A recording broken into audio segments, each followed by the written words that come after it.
Hello internets, today I'm doing the promised review of Throne of Glass by Sarah J. Maas that I showed in my whole video on Sunday, I believe it was. I have so many thoughts on this book, it's hard to figure out where to start. So I'm just gonna go with reading you the blurb on the back. So it says, meet Selena Sardothien, beautiful, deadly, and destined for greatness. In the dark, filthy salt mines of Endovia, an 18-year-old girl is serving a life sentence. She's a trained assassin, the best of her kind, but she made a fatal mistake. She got caught. Young Captain Westfall offers her a deal, her freedom in return for one huge sacrifice. Selena must represent the prince in a to-the-death tournament, fighting the most gifted thieves and assassins in the land. Live or die, Selena will be free. Win or lose, she's about to discover her true destiny. But will her assassin's heart be melted? So if you only read the blurb on the back, you would think this book to be really awesome, because that's what I thought. I thought the premise is great. I love assassin stories, and it just sounds really intriguing, but it's just hugely oversold. For example, the to the death tournament is not actually to the death. If you lose, you don't die, you just get sent back to prison, which, you know, is not good either, but it's not a to the death tournament. And also, why? Who in their right mind would put thieves against assassins in a fighting competition? Who do you think has more experience with weapons and killing people? Let's discuss Selena Sardothien, probably the most ridiculous heroine I have ever read about. A. She's absolutely beautiful, of course. She doesn't really have any flaws except maybe her vanity. I mean, seriously, she gets out of prison after a year of mining salt with no sunlight there, being mistreated and abused. I had expected her to be maybe just a little bit traumatized by that. Maybe that would have affected her just in a tiny way, but nope. No. She is the most cheerful and preppy, and I don't even know how to explain it. She's just so happy all the time. Basically all she thinks about are pretty clothes and boys. And then maybe at the end of that list of priorities is like, oh, maybe I should win this tournament. But let's think about what to wear tonight. Another thing, she keeps saying how she, especially in the beginning when she goes to the castle of the king, and because they want her to represent the prince in a tournament, and she keeps thinking, all she thinks about is escape routes. She's like, oh, I could do this to escape, and I could do that, and I could so easily kill them all. They are so foolish. I could just kill them all. And she never even attempts it. Seriously? And then the worst thing, at some point she even discovers a way out of the castle, but she's like, oh, I'm not gonna escape, I'm not gonna run away like a common criminal, I'm gonna win this thing, and then I'm gonna escape. Just no. The next thing I want to touch on is the love triangle.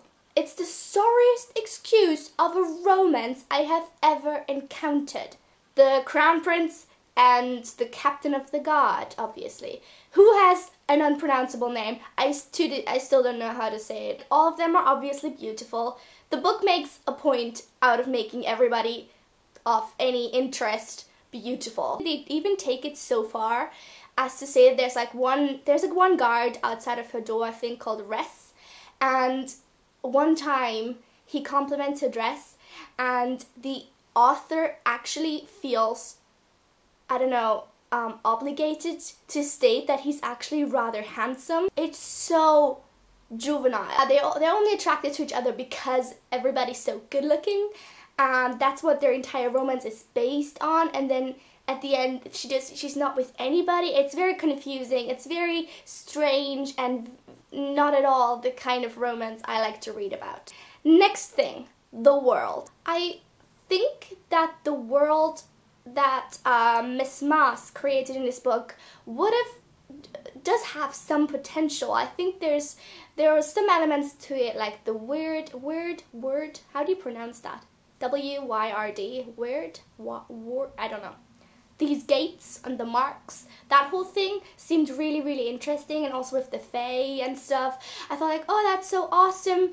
Can we please get more information on it? The author only like barely touched on it and just included the stuff that was absolutely necessary for the story to move on, but then didn't really give us any background. And I know that there's like prequels to this book, so maybe, I don't know, maybe there's information in there, but it would have still been very nice if we actually learned about the world in this book as well, at least in a bit more of a detailed way. There's just too many things in the story that don't make sense. A, she never attempts to flee, ever.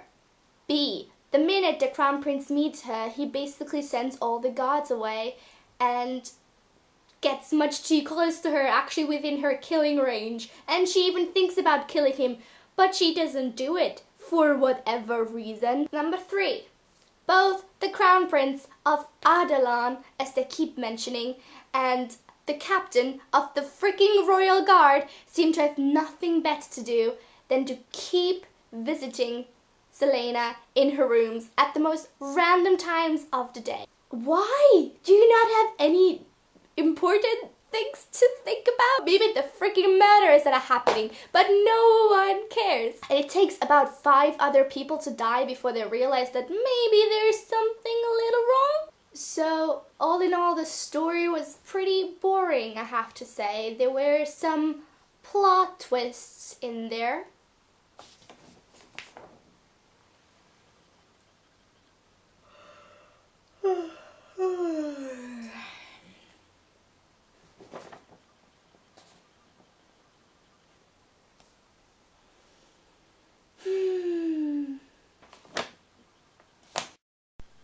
If I would have to name one good thing about this book, it would be that there are some descriptive passages that are quite decent, that are quite nice, and I do think that the author can write, but she just can't write stories, and the story is lacking in so many ways, and I would really suggest that if you see this on a shelf in a bookstore, just pass it by.